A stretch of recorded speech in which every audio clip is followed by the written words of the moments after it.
Students, आज एक और टॉपिक हम ले रहे हैं अल्टरनेटिंग करंट चैप्टर का, voltage applied to a series LCR circuit. तो उसमें दो टाइप के सॉल्यूशन होते हैं, एक है फेजर डायग्राम सॉल्यूशन, ये पहले हम करेंगे, उसके बाद है एनालिटिकल सॉल्यूशन। तो यहाँ पर हमारे पास एक सर्किट है जिसमें इंडक्टर एल लगा है, कैपेसिटर जिसकी कैपेसिटी सी है और रेजिस्टेंस आर। एक एसी सोर्स है जिसमें हमने वोल्टेज लगाई है V, alternating voltage V, M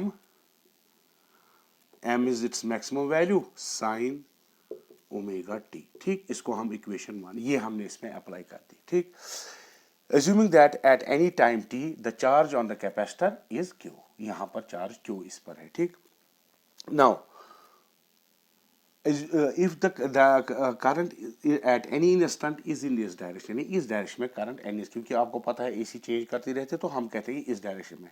if we apply the Kirchhoff's law in this circuit, then what we will get? We will get the total voltage जो ये होगा, that must be the potential drop across here, that is L di by dt.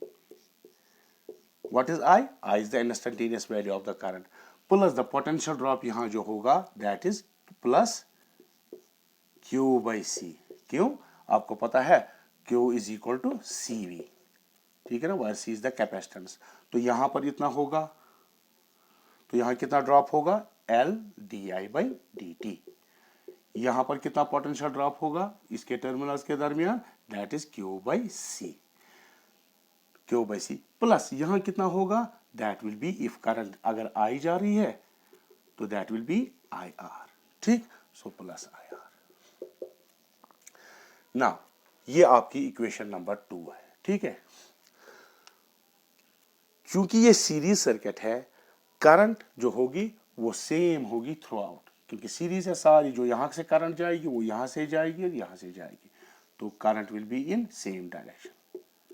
ठीक है, ऐसे ऐसे, या जब cycle change हो जाएगा, करंट रिवर्स होगी तो इस डायरेक्शन में आएगी। एक now what do we want? We want to derive the relation between the phase of applied AC and the current.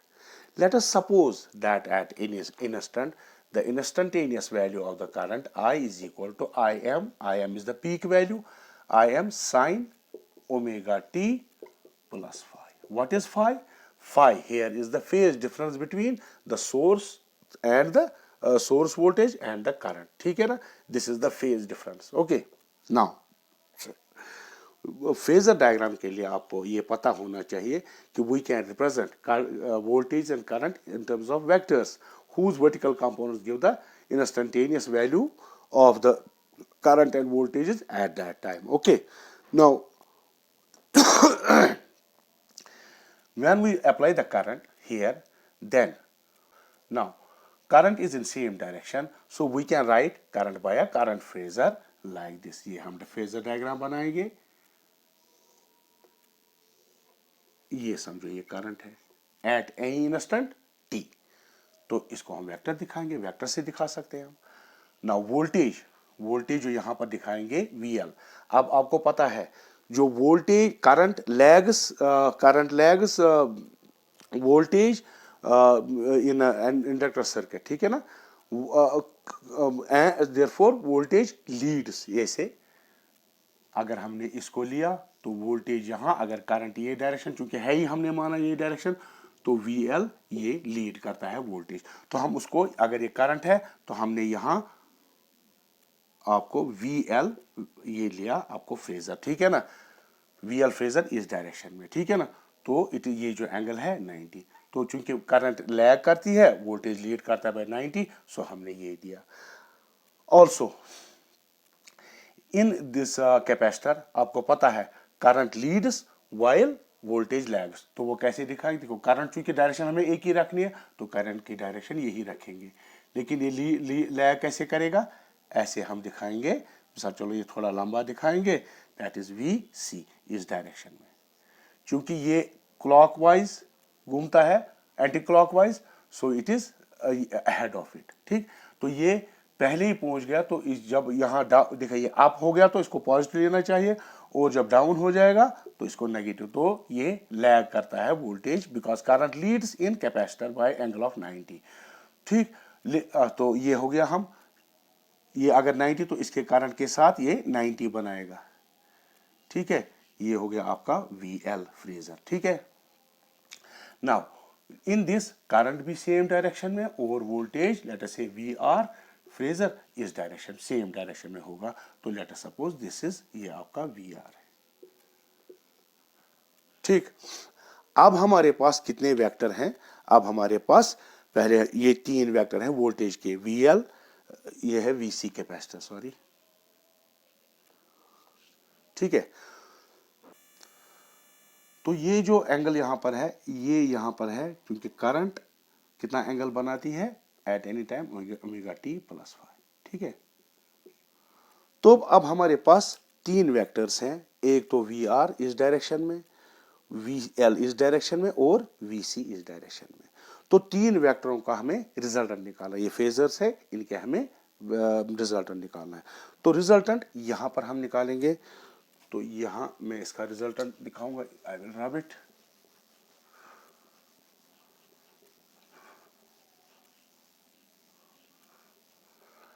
देखिए, ये 2 वेक्टर एक इस डायरेक्शन में और इस डायरेक्शन में सेम लाइन पे है, तो resultant will be in the direction of the greater vector. तो ग्रेटर वेक्टर हमने माना पोटेंशियल ड्रॉप ज्यादा किसमें है, इसमें कैपेसिटर में। ये इसमें भी हम दिखा सकते थे, हमने यहां पर ऐसे दिखाया।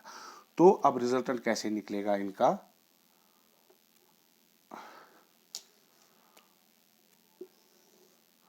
तो इन 2 का रिजल्टेंट जो होगा, एंगल यही रहेगा क्योंकि स्ट्रेट लाइन में है, तो ऐसे ही एंगल रखा हमने। तो वो क्या होगा, दिस वेक्टर मैग्नीट्यूड इस दिस वेक्टर का माइनस दिस वेक्टर का, या हम इसको वेक्टर सम से दिखाएंगे। समझो वो इतना हो गया, that is VL plus VC, जिसका मैग्नीट्यूड है VM VL माइनस VC, यानी वेक्टर नहीं हमने दिखाया। ठीक, तो अब VR किस डायरेक्शन में है, इस डायरेक्शन में,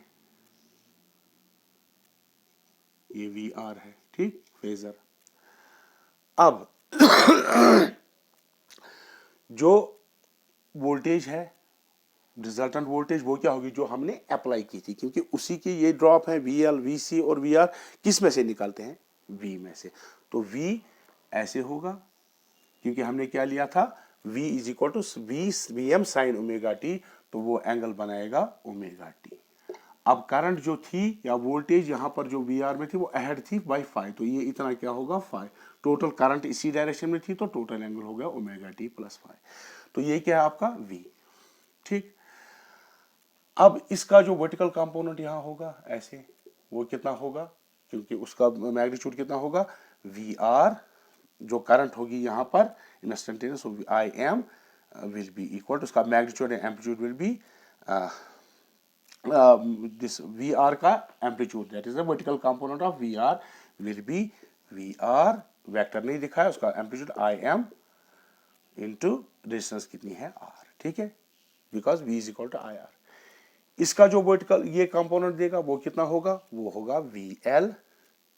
इसकी वोल्टेज ड्रॉप कितनी होगी, वो आपको पता है IM करंट इंटू इसकी जो रेजिस्टेंस है वो रिएक्टेंस लिखते हैं इंडक्टिव रिएक्टेंस XL।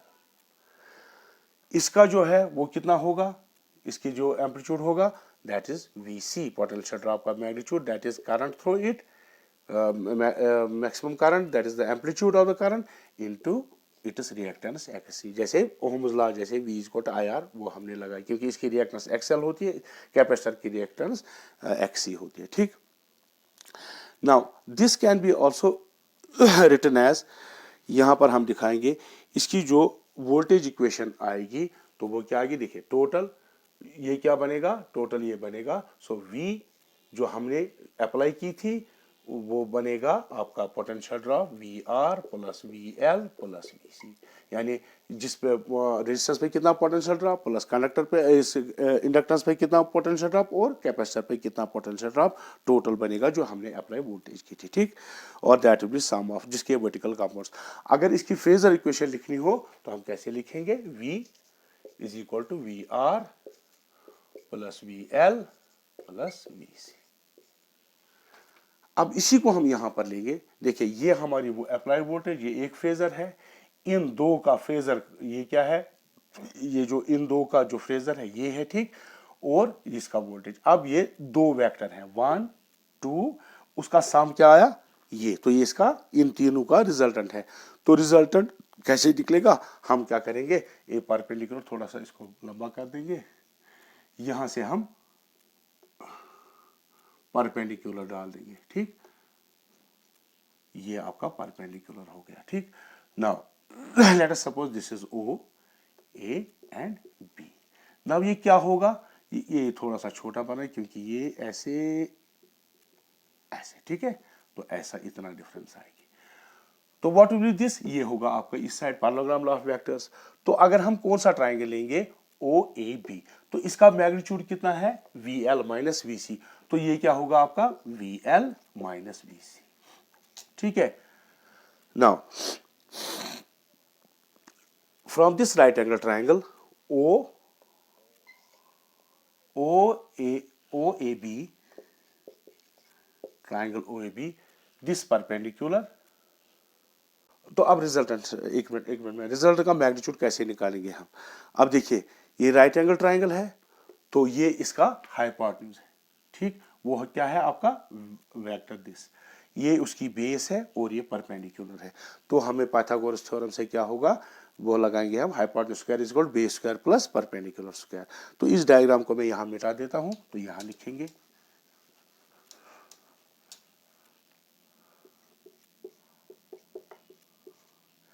कितना आएगा, ये हाइपोटेन्यूज है ओ ए, सो दैट इज इसका मैग्नीट्यूड हो गया v, that is v square, hypotenuse square, base कितना है वी आर वेक्टर है, तो यहां से इसका मैग्नीट्यूड हो गया V R square, hypotenuse square is equal to B square plus perpendicular, perpendicular इसका मैग्नीट्यूड वो है V L minus V C, वो plus V L minus V C whole square, और v is equal to under root of V R square plus VL minus VC whole square.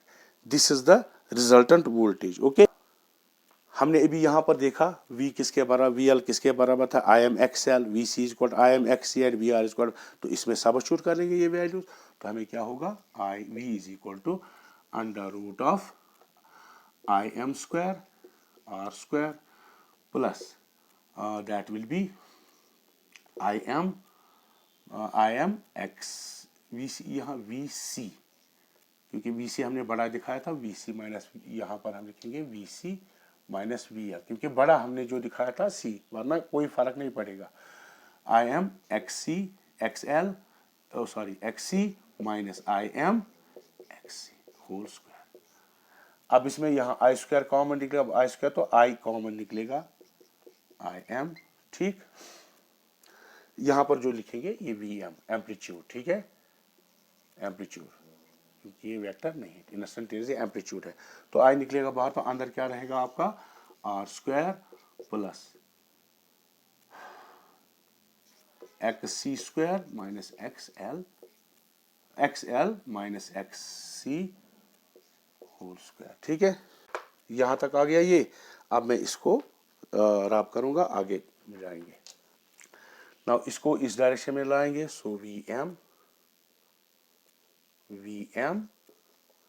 by IM is equal to under root of R square plus XC minus XL whole square। आप XL minus XC लिखो या XC minus XL, कोई फर्क नहीं पड़ता है, ठीक।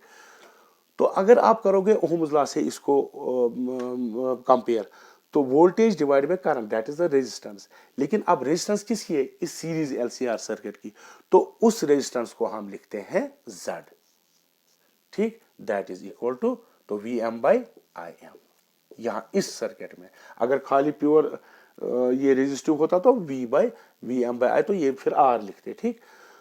तो ये Z है इंपीडेंस, तो वो किसके बराबर है, this is called impedance, impedance.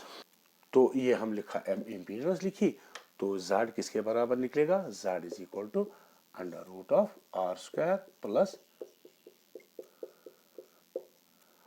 तो जो ये रेजिस्टेंस एलसीआर सर्किट ऑफर करता है that is not R, that is Z, that is R square plus under root of this thing XC plus XL whole square.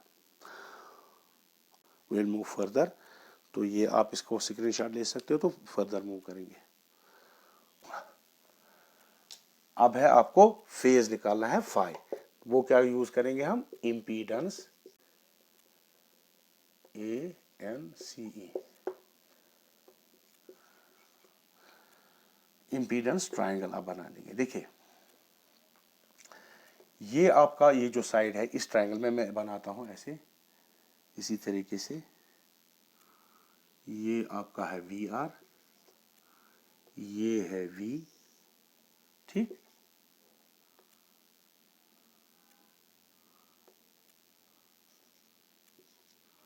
और ये जो है आपका VL माइनस V, हम VL plus VC plus VL भी लिख सकते हैं वेक्टर में।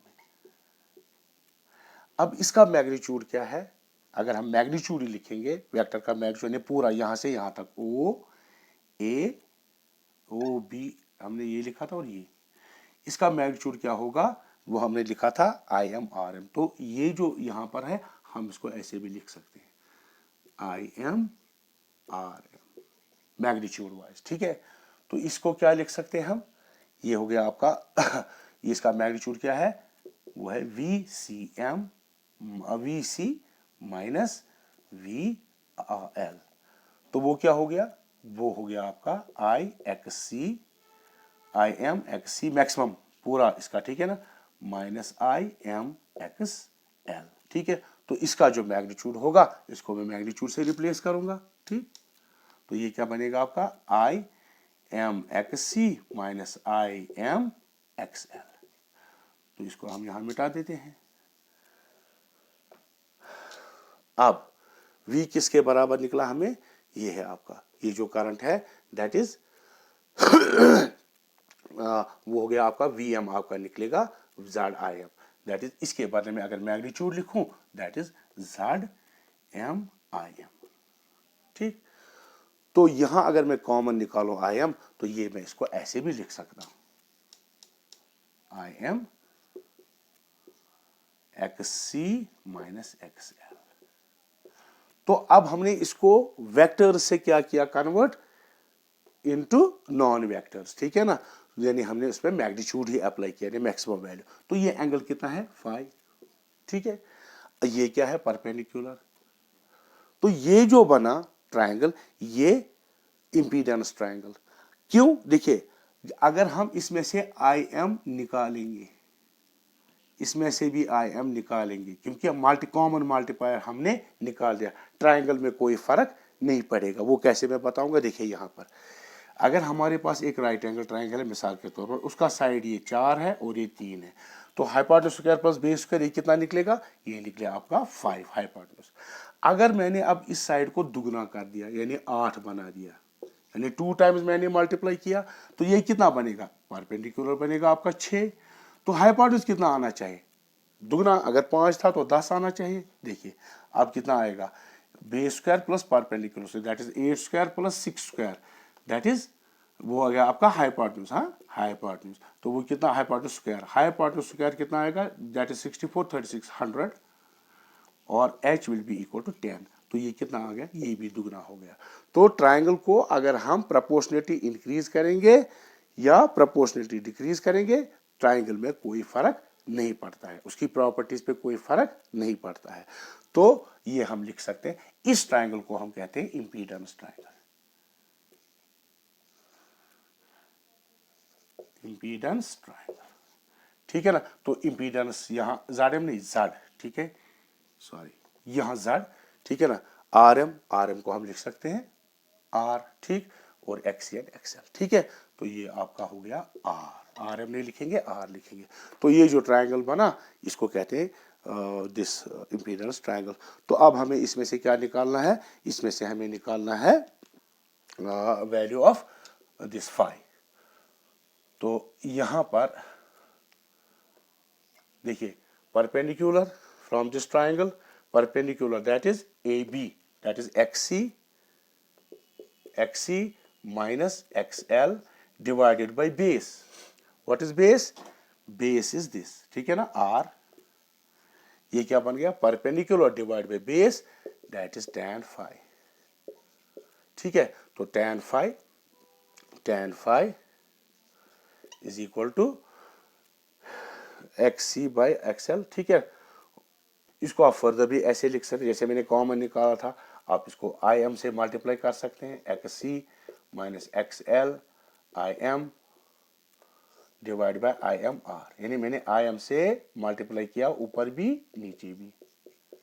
ठीक, तो ये क्या बन गया आपका? ये हो गया आपका VC minus VL divided by VR, this VR। ये भी tan phi बनेगा। तो इस रिलेशन में से हम ये जो है आपकी यहां, इसमें से हम phi को निकाल सकते हैं। ठीक है ना। अब दो चीजें हैं ना, जो tan phi हमने निकाला XC minus XL by R। ठीक, ये आपका क्या था? tan phi जो हमने लिखा, मैंने फिर से लिखा यहां पर। Now if XC is greater than XL, then this is predominantly capacitive, और phi क्या होगा? Greater than, it will be positive. ठीक, तो we will say that it will be predominantly capacitive circuit, और जो वोल्टेज होगी, वोल्टेज विल लैग, क्योंकि capacitor में वोल्टेज लैग करती है, करंट लीड करती है। हम कहेंगे करंट क्या करेगी? लीड करेगी करंट सोर्स वोल्टेज से। ठीक, अगर XC is less than XL, तो ये phi क्या होगा आपका? Negative. Then this will be predominantly inductive circuit. इसमें क्या करेगी? Voltage will lead the current. Source volt, यहां जो सोर्स वोल्टेज को, सोर्स वोल्टेज देखिए, इसमें करंट लीड करेगी, उसमें वोल्टेज लीड करेगी। तो इसमें करंट क्या करेगी? Current lags. इस सर्किट में करंट लैग करेगी सोर्स वोल्टेज से, इसमें करेगी वोल्टेज, ये जो है वो लीड करेगी। So this is also called steady state solution. Steady, जो फ्रेजर डायग्राम से आते हैं उसको कहते हैं steady state solution. Okay, this, अब इसका जो wave diagram, phasor diagram, resultant diagram जो होगी वो ऐसे होगी। V ये है जो हमने LCR सर्किट को दी थी, और I, ठीक, ये एंगल इनके दरमियान phi है। ठीक, इसको अगर वेव डायग्राम में बनाएंगे तो ऐसे बनाएंगे। लेट अस सपोज ये है आपका ओमेगा टी, तो एट 0, सो पहले ये लैग करेगी, सो 0 से जाएगी ऐसे,